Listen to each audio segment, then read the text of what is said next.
Hi hello నమస్తే welcome to our channel Ragadeepthi allrounder. నేను మీ రాగదీప్తి. ఈరోజు మీ అందరి కోసం ఒక వెరైటీ డిష్ చూపిస్తున్నానండి. అదేంటంటే పచ్చి కందికాయల విత్తనాలతో కర్రీ అనమాట. ఇది చాలా టేస్టీగా ఉంటుంది, మీరు ట్రై చేయండి. సో ముందుగా నా ఛానల్ సబ్స్క్రైబ్ చేసుకోని వాళ్ళు ఉంటే, ఫస్ట్ టైం చూస్తున్న వాళ్ళు ఉంటే ప్లీజ్ సబ్స్క్రైబ్ చేసుకొని నన్ను సపోర్ట్ చేయండి. సో పచ్చి కందికాయలు అందరూ కాల్చుకొని తింటారు, కొంతమంది ఉడకబెట్టుకొని తింటారు. బట్ ఇలా విత్తనాలు ఒలుచుకొని కర్రీ చేసుకొని తినండి, సూపర్ టేస్టీగా ఉంటుంది. సో చూడండి, ఇలా పచ్చి కందికాయలని ఇలా ఒలుచుకోండి విత్తనాలన్నీ.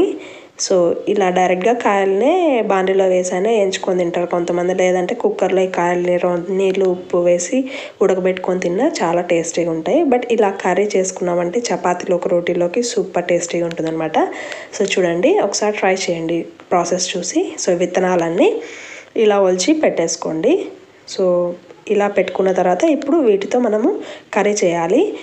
సో ఇది బాండీలో చేస్తున్నా అండి, ఎందుకంటే కుక్కర్లో చేస్తే మెత్తగా అవుతుందేమో అని. సో అందుకనే బాండీలో చేసుకోండి. తర్వాత దీనికోసం ఒక 3 టొమాటోలు, ఒక ఆనియన్ ఇలా కట్ చేసుకొని కొద్దిగా కరివేపాకు తీసుకొని పెట్టుకోండి. తర్వాత ఈ కర్రీకి మనం ఒక మసాలా పేస్ట్ ప్రిపేర్ చేయాలి. సో అందుకనే మిక్సీ జార్లో కొన్ని పల్లీలు వేసుకోండి. నేను తప్పిల్లో చూపించినాను కదా, ఆ విత్తనాలకి ఈ క్వాంటిటీస్, ఒకవేళ విత్తనాలు పెరిగే కొద్దీ క్వాంటిటీస్ ఇంక్రీజ్ చేసుకోండి.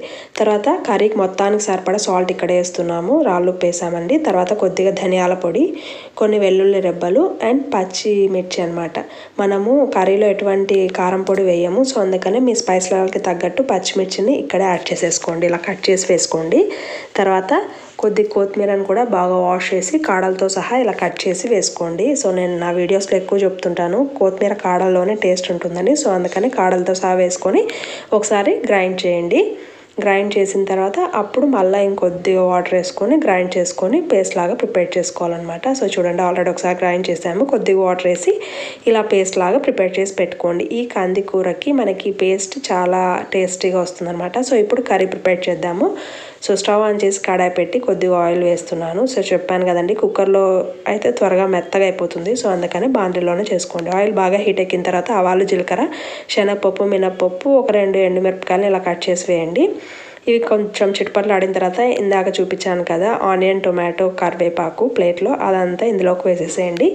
వేసిన తర్వాత కొద్దిగా పసుపు కూడా వేసేసి బాగా మిక్స్ చేసి మనకు ఆనియన్, టొమాటో అంతా బాగా మగ్గేంత వరకు ఫ్రై చేసుకోండి. సో మీలో ఎంతమందికి ఈ పచ్చి కందికాయల కర్రీ తెలుసు కామెంట్ సెక్షన్లో తెలియచేయండి. సో ఇలా ఆనియన్ అంతా, టొమాటో మగ్గిన తర్వాత ఇందాక విత్తనాలు ఉన్నాయి కదా అవన్నీ ఇందులోకి వేసేసేయండి. వేసిన తర్వాత ఇప్పుడు ఇందాక మిక్సీ పట్టుకున్నాం కదా పేస్ట్, ఆ పేస్ట్ అంతా కూడా వేసేసేయాలన్నమాట. వేసి ఇప్పుడు ఈ కర్రీ కన్సిస్టెన్సీకి తగ్గట్టు వాటర్ వేయండి.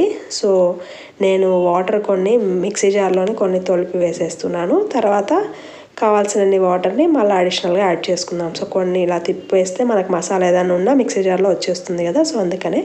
తర్వాత ఇప్పుడు ఇంకొన్ని యాడ్ చేసి ఒకసారి మిక్స్ చేసి మూత పెట్టి ఆ విత్తనాలు ఉడికేంతసేపు మగ్గనివ్వండి.